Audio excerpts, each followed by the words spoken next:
A big hello and a warm welcome to all of you amazing people out there to my channel, the Twin Flame Union.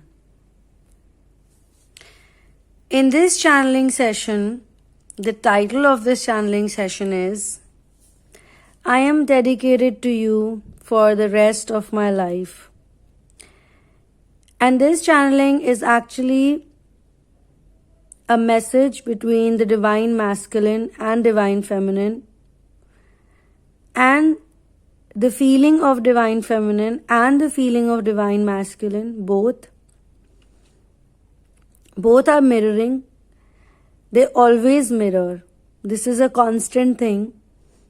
Be it good, be it bad, whatever it is from your perspective, they always mirror each other.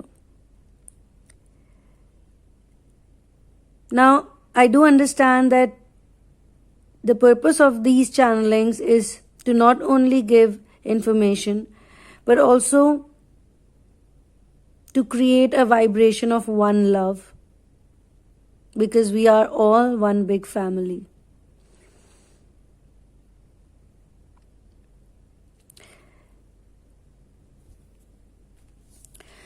There is a word in Hindi. It's called Jogi. Jogan for females, Jogi for males. And this whole concept is called Jog. It actually comes from the word Yog, which is yogi, yogini. But Jog is a more, you can say, colloquial way of saying, in North India especially. And in this channeling, I have been shown the word Jog.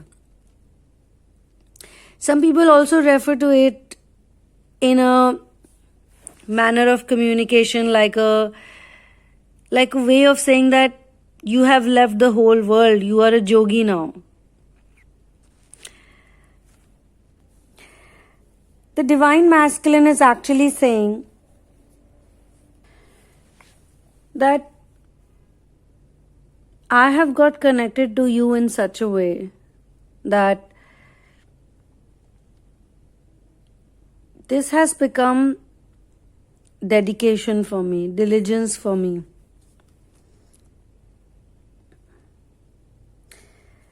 And he's actually mirroring the Divine Feminine right now, because the Divine Feminine has found solid connection with Source. And she cries happy tears. Now, I don't know how many of you know this, but on the ascension journey, there are many moments when you actually feel so much. I'm using the word actually too much. So you actually feel so much profound love. Sometimes you are sad, but it's a sweet pain. It's like you are always talking to the Source. You're in constant communication with the Source. You can fight with the Source, you can get angry with the Source. And when that intense and profound feeling takes over you, which is a very pure feeling, you can't control the tears. The tears are very common, and a lot of yogis will talk about it. Those tears are not the tears which give you sorrow, which give you suffering, misery. Those are the tears that actually set you free. Happy tears. I had gone for a silent retreat. That was my first silent retreat in Bombay. And it was far off in Bombay, not in the city. And even though I had cried happy tears, but I really did not know the phrase. So on the 9th day or the 8th day, my teacher called me and she asked me the question. And by that time, I was already feeling, after being silent for 8 days, 9 days, and it was my first time and I really loved it. And I was like, I should be doing this again and again. I love solitude and I love to be alone, and I also love to leave everything and just meditate. And that was the time when I was in practice mode. It was a few years back. So I wanted to practice so well that it should become a part of my life. And to learn the power of presence and to build it in your system, you have to go away for some time. That is a given thing. If you can't go away for some time, then you have to do it in your daily routine. You have to find a way, and this is for the twin flame especially. So if you're in the twin flame ascension journey and no one has been talking about this to you, then I'm sorry to say you're listening to incomplete, inadequate information. The difference between a monk and someone on the twin flame journey is that the monk has already renounced everything, and he has no responsibilities. But a householder or people on an ascension journey, they do everything, but they always remember the source. So their practice is in their actions, in the karma they do. For a monk, he has to beg for food every morning, has to wear the same clothes, same colored clothes. They are the shaven heads, and there are different places for them. So they don't have any responsibility of doing a job or running a household or even feeding other people. If they get to serve in an ashram, or if they get to do it in some place like that, a center like that, then it's different.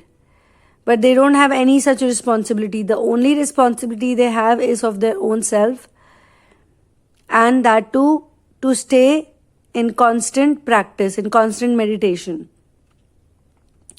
But being a householder, for many people, that's not possible.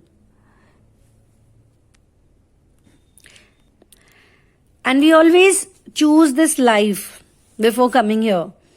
It's already pre-decided. Like for Buddha also, you would see the story that he was born as a crown prince and he was supposed to rule. He was supposed to be the king. But it was pre-decided that he would choose a path. He would serve people, because the kings also are supposed to serve people. But in the modern world, they have changed the concept from being someone who serves. They've become the person who wants to get served by others. There's a big difference in that. So he chose this path of serving others, despite having all of these riches. But this was a pre-decided path for him. He was supposed to get enlightened in that life, and it was pre-decided many, many lives ago that in this life he would become the enlightened person.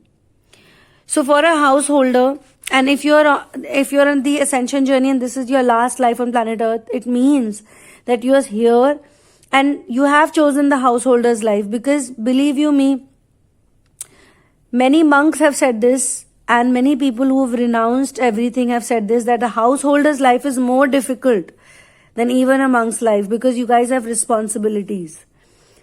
You have not only your own responsibility, you have other people's responsibility also. And if you're in a mission work, like most twin flame couples, all twin flame couples are supposed to be on mission work. If you're on the mission work, you're serving other people, then you are definitely going to be taking care of other people. For that, you have to continue working. For that, you have to have an occupation or a profession. And at the same time, you gotta have faith that everything will work out.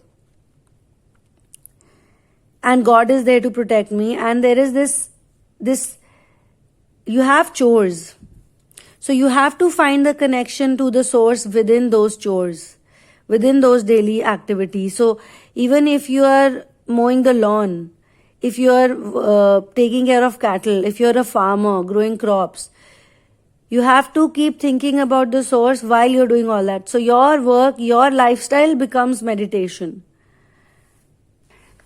And as I have been saying, and as a lot of you would be aware, that the Divine Feminine's path is the path of shadow work and inner work. So whether she wants it or not, in the beginning, she would somehow be very attracted to this path. A lot of you are, and you all write to me. I always feel there is a certain gentleness in the Divine Feminines.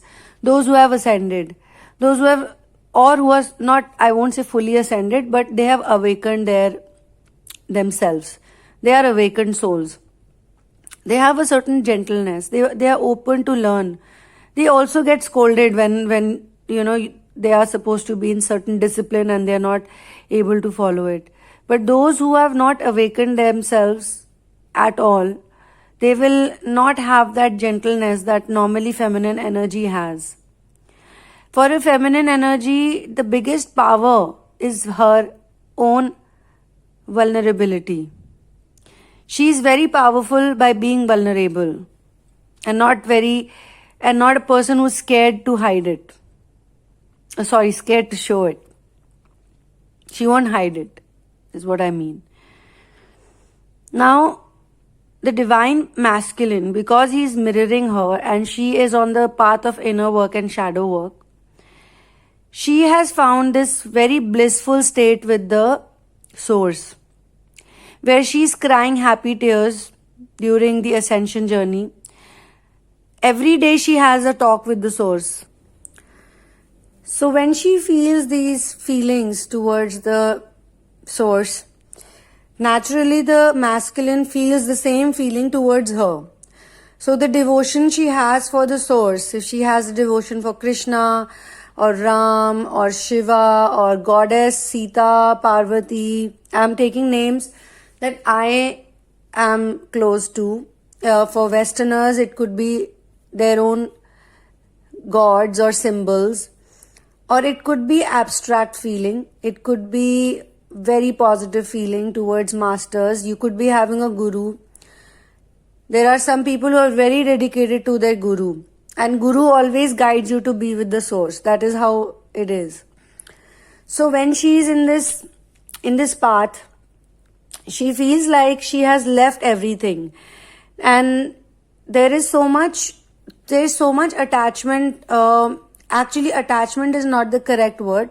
There is a lot of detachment towards all the other things in the planet, in the world, in her life.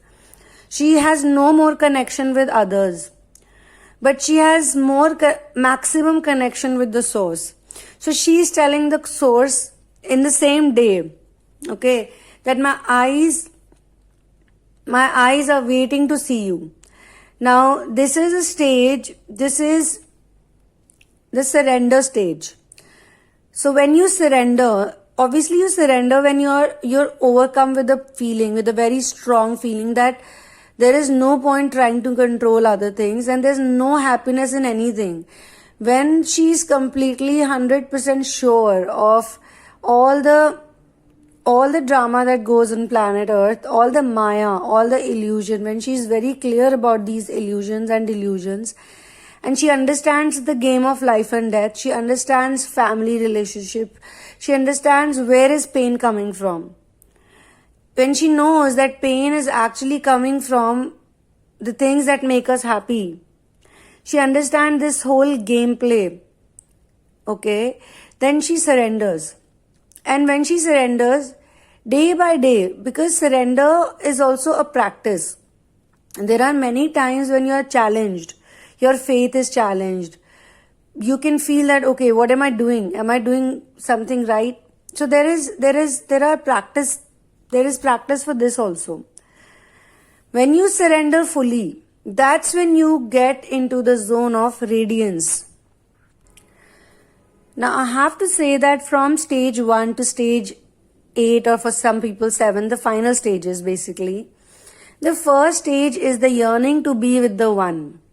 And this yearning to be with the One, the moment this yearning comes in the Divine Feminine, the same yearning is started, it's raised, it's created in the Divine Masculine as well. No matter where he is, no matter how far they are from each other, and how different they are, like they could be in totally different worlds from each other, but that yearning will start. And there is always a timing, there is always divine intervention, there is always divine timing. When the first stage of yearning starts, that is also a very powerful stage. For some people, that yearning starts in childhood only. And then it takes so many years trying to figure it out, trying to figure out where is this one, who is this one, where can I meet this person? Because we are told in society that this person Either it's in a place or a situation or in a person. These are the maximum 3 things we are told.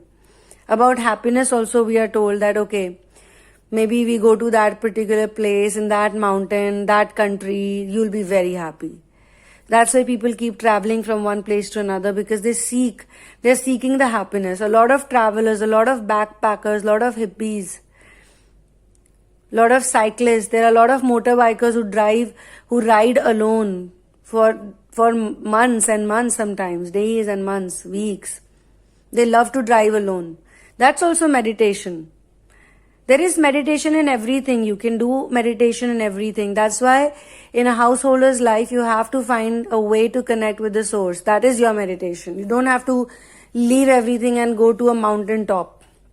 Then for you, it would be escapism, because you're leaving your responsibilities behind. You're leaving your family behind, especially those who are dependent on you. There could be animals depending on you, pets depending on you. You just can't say goodbye to them and just say, yeah, I want to. Like, I recently met a lady who was like, I want to leave everything and I want to live the hippie life. But when I asked her, why you want to live the hippie life? She said, because it's fun. But they don't know that there are so many challenges even in living a hippie life. Everything looks very rosy and nice from the other side. Grass is always green on the other side. So when everyone is seeking, they start seeking, and that yearning for the one starts. Then you glimpse the one. You glimpse the one also when you glimpse it within you. I always say this, and I will keep saying this, because this is the only truth. That everything that happens within you, you will see it outside. So when you start connecting with the real you, I remember when I started going away for silent retreats, that's when I actually got into a false twin relationship. Because I was so happy being on my own. I really didn't want a relationship. I didn't want any intimacy, nothing. And that's when in the outside world, there were people who were attracted towards me. There were people who were making vows for me. There were people who wanted to be with me. And I had to choose. I had to choose the most genuine, from my perspective, the most genuine one.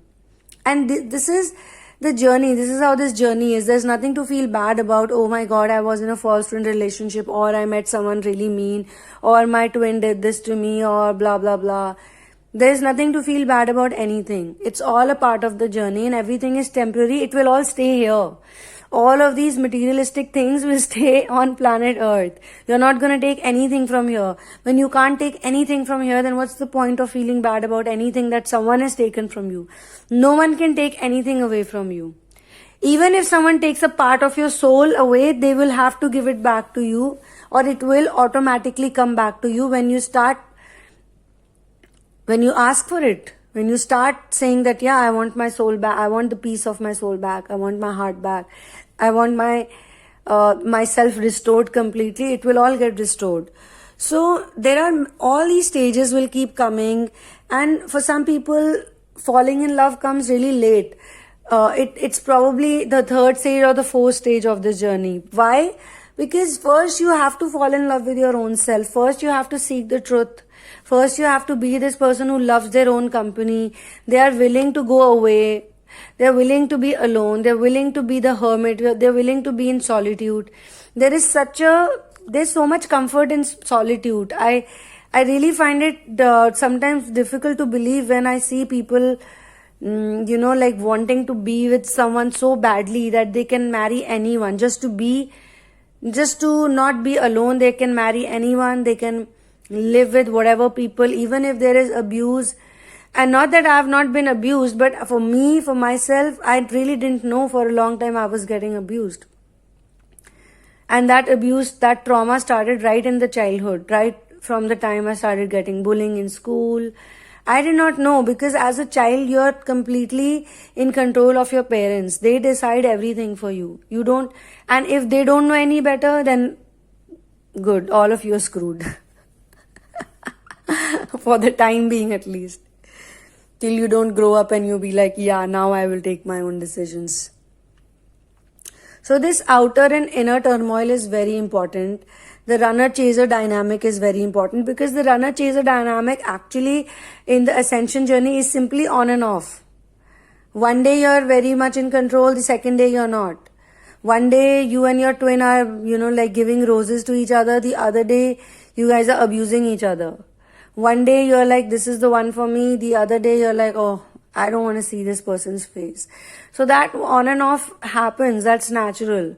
But there is one very interesting thing that I read few years back again. It said that how you do one thing is how you do everything. So if you're going through on and off relationships, on and off in your relationship with your twin also, that means it's happening in all areas of your life, be it money, be it with family, be it with friends, or be it with other things you do. You will face on and off again and again. You will be there, then it will go away. You will be there, then it will go away. Then you will be there. And it can be frustrating, and it can also be an eye-opener. So my thing is that before you come to the final stage, when you surrender, there is total dissolution. First you surrender, and then gradually a total dissolution stage comes. It's called bhang. Not bhang, if you know Hindi, it's bhang. Total dissolution. Where everything breaks down, where everything crumbles, where everything becomes like into small particles, where it's all energy. You can feel, you are the body, but you can feel your energy. Literally, you can feel that your energy. You can feel the vibes all over your body because everything is dissoluted. And this is a stage, this is also taught in certain meditation techniques where you sit for so long, you do so much deep meditation that your body reaches the point of total dissolution. These are all very difficult techniques of meditation.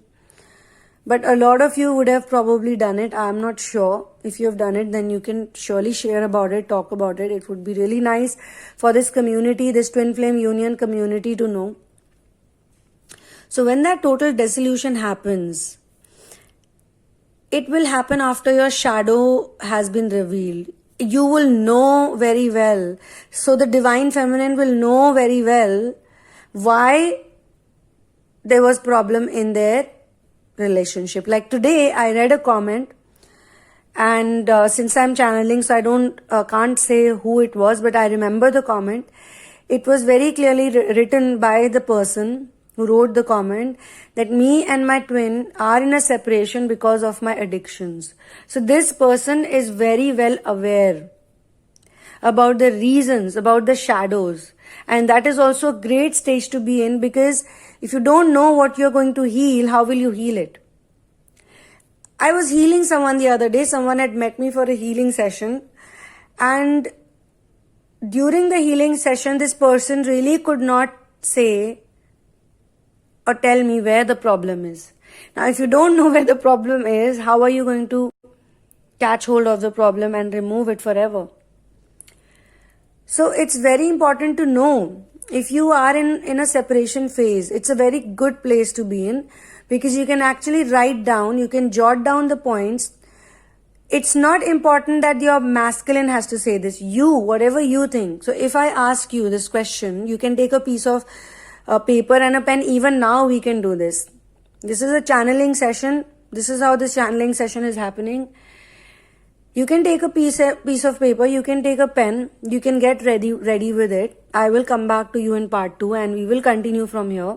For now, I will stop it here, but I will tell you to write down whatever you feel is the reason why you got separated. It can be anything, but it should be what you feel, according to you. Not what the DM has told you, because the DM, don't listen to the DM all the time. Let him say whatever he wants to. He's just triggered and he's just trying to escape maybe. So he just said a bunch of things to you, bunch of mean things to you. You don't have to take it to your heart. You don't have to take it personally. In this journey, you will also learn how to not take things personally and how to not react when things are not happening according to your wish and will. Okay, so I'll get back to you on this. In the meantime, just write it down. Write down all the points of why you feel you got separated.